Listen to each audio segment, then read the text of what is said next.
భయంకర చెట్టు. రవి, అను, వినయ్ అనే ముగ్గురు స్నేహితులు వేసవి సెలవుల్లో తమ తాతయ్య ఊరికి వెళ్లారు. ఆ ఊరు అందమైన పచ్చని పొలాలతో నిండిపోయి చాలా ప్రశాంతంగా ఉండేది. అయితే ఊరి చివర ఉన్న ఒక పెద్ద వృక్షం గురించి స్థానికులు చాలా భయపడేవారు.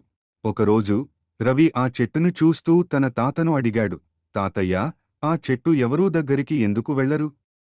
తాతయ్య కాస్త సంశయంగా చూసి, ఆ చెట్టు మంత్రగత్తెకి చెందినదని నమ్ముతారు. రాత్రివేళల్లో అది జీవం పోసుకుని భూతాల్లా అల్లరి చేస్తుందని ఊరి పెద్దలు చెబుతారు అని చెప్పాడు. అది విన్న వినయ్ నవ్వుతూ, అవి కేవలం పాత కథలే. మనం వెళ్ళి చెక్కుచెదరకుండా చూస్తే అసలు నిజం తెలుస్తుంది అన్నాడు. అను కొంచెం భయపడ్డా, మిగిలిన ఇద్దరూ ఉత్సాహంగా ఉండటంతో ముగ్గురూ రాత్రి దాని దగ్గరకు వెళ్లాలని నిర్ణయించుకున్నారు. రాత్రి 10 గంటల తర్వాత ముగ్గురూ దొంగచాటుగా బయటకు వచ్చారు. చీకటిలో చెట్టు మరింత భయంకరంగా కనిపించింది. పెద్ద కొమ్మలు ఆకాశంలో విస్తరించి కింద మట్టిలోంచి భయానక రంధ్రాలు ఉన్నట్టుగా అనిపించింది. చెట్టు దగ్గరికి వెళ్లి తాకి వస్తే గెలిచినట్టే, రవి సవాలు విసిరాడు. వినయ్ ముందుకెళ్లి చెట్టును తాకబోయాడు.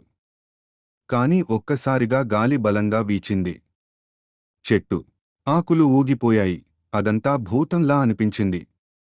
అనూకి భయం వేసింది. మనకు ఇక్కడ ఉండకూడదు, వెళ్ళిపోదాం అని అరిచింది. అయితే అదే క్షణం చెట్టు వెనకాల నుండి ఒక నల్లని నీడ మెల్లగా కదిలినట్టు అనిపించింది. అది గాలిలో తేలినట్టుగా బుద్ధిగా ముందుకు వస్తోంది. ఆ నీడ ఒక్కసారిగా వారిని దగ్గరగా చూస్తూ, మీరు ఇక్కడ ఎందుకు వచ్చారు అని ఘోరమైన స్వరంలో అడిగింది. వినయ్ ఉలిక్కిపడ్డాడు. రవి, అను అర్థం కాక ఒకరినొకరు చూసుకున్నారు. ఒక్కసారిగా ఆ నీడ అరవడం ప్రారంభించింది. ఇక్కడ ఉన్నవాళ్లు బ్రతకరు, తట్టుకోలేరు, వెళ్ళిపోండి అని భయంకరమైన గడంలో అరిచింది. ముగ్గురూ వెంటనే భయంతో పరుగెత్తారు. ఊరికి వచ్చాక ఊపిరి పీల్చుకుంటూ తమ ఇంట్లోకి వెళ్ళిపోయారు. మరుసటి రోజు వాళ్లు తమ తాతను కలిశారు. ఆయన అన్నాడు, మీరు భయపడాల్సిన అవసరం లేదు. అది మంత్రగత్తె కాదు, భూతమూ కాదు. అది ఓ తాతయ్య, అక్కడ ఎవరూ రావద్దని అపోహలు కలిగించడానికి నల్ల చాదర్ వేసుకుని భయపెట్టేవాడు. అందరికీ నిజం తెలిసింది. అను నవ్వుతూ, మరి భూతం అనే భయం కలిగించడమే అసలైన భూతం కదా అని అన్నది. మొత్తానికి నీతి: ప్రతి భయంకరమైన విషయం నిజం కాకపోవచ్చు. ధైర్యంగా ఉంటే భయాలను జయించవచ్చు.